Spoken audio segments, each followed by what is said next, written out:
Good morning, my name is Bob Murphy, and today we're going to be talking about a classic question many of us have problems with from the PADI Divemaster or PADI IDC course, and that's Archimedes and lifting things underwater, Archimedes principle. Let's get straight down to it. I'm going to give you a very simple way to solve this problem and transfer your question onto a drawing where you can fill in all your information and hopefully solve that question correctly. So let's get into this. My question says, I have a 100 kilogram object. So I'm going to stop there. I'm going to draw my object. There is the sand. There is my 100 kilo object. And it's underwater. There's the water. My question then says my object displaces 50 litres. So next to my object, I'm going to write its displacement, 50 litres. And it lies in fresh water, so I'll write in I've got fresh water. And the question asks me, how much air must you add to a lifting device? Hold on. A lifting device. Or the question asks me how much water must be displaced, which is pretty much the same thing. Okay.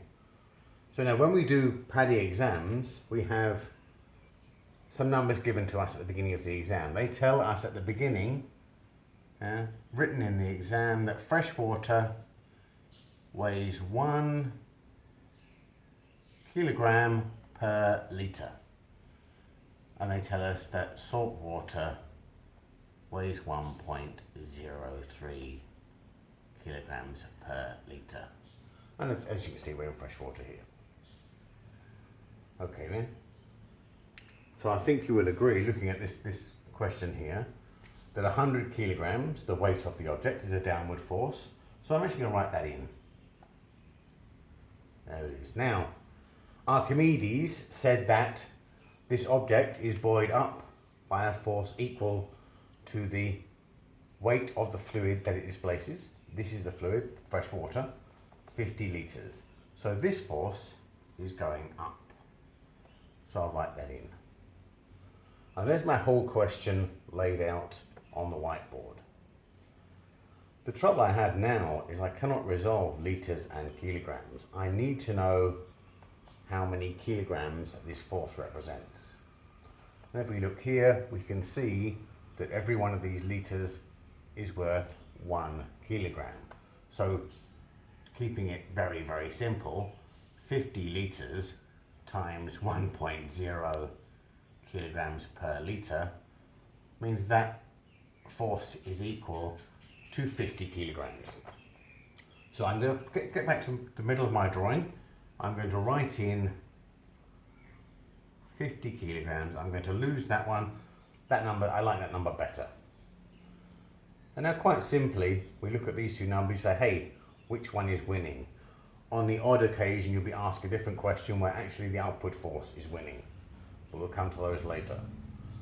This one here, you can quite plainly see that this force is greater, and it's greater by 50. So the resultant force is this one minus this one. Those two are both now gone.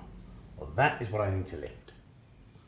Now I need to know now, I need to know now how many litres is that.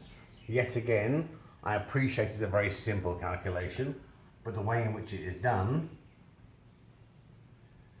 just for correctness,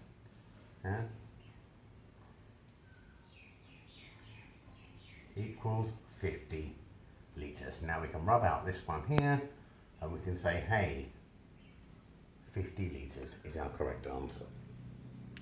Now obviously, this will make this whole setup neutrally buoyant, and that's the minimum amount required. Once it's neutral, you could simply push it and it would start to float away as the air expands in the bag.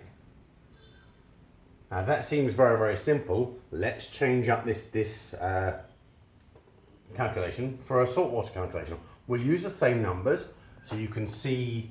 So if you want to screenshot that, screenshot now,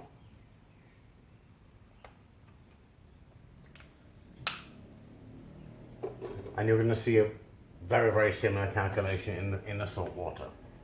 Okay. It's exactly the same object, and the question now says, I have a 100 kilogram object.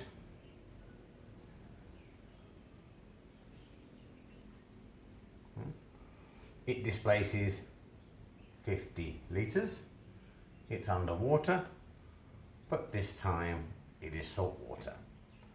And yet again, how much air must be added to a lifting device, or how much water must be displaced, much the same thing. And let's go again. 100 kilograms again is a downward force, and 50 litres again, according to Archimedes' principle, is working upwards. Now obviously now the calculation gets a little more complicated, so I want to know now, what is this 50 litres force worth? So this time I say 50 litres, but we're in salt water.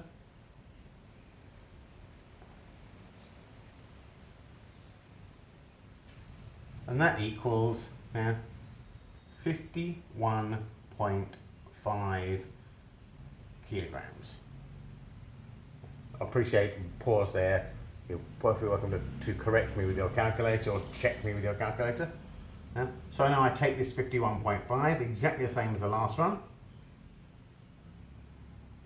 And I take away that number there, doesn't matter to me. Again, you can plainly see that this force is winning, but now you take out your calculator and work out by how much is it winning. And in this particular case, 100 minus 51.5, I have 48.5 kilograms winning in a downward direction. That one's gone, that one's gone. Again, that is what I need to lift. And suddenly I say, well, hold on, I need to know, again, how many litres. And we followed the same calculation as before, but this time using the 1.03, we go 48.5 kilograms divided by 1.03 kilograms per litre equals, I haven't got my calculator. That wasn't clever. 1 second.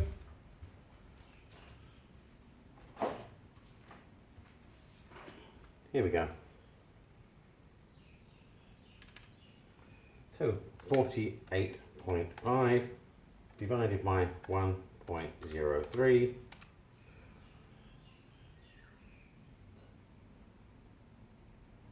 That's not gone correctly.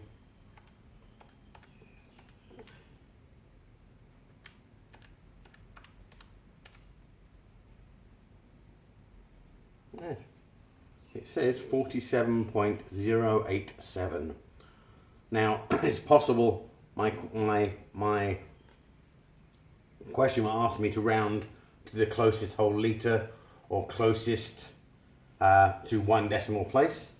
In this case, I would probably round this to 47.1. But look at your question, see what it asks you.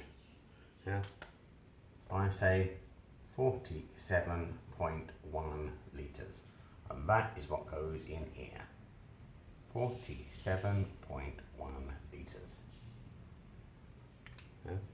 So this is a very, very basic Archimedes principle. Now I can replace these numbers, I know these are fairly simple ones, with any number whatsoever.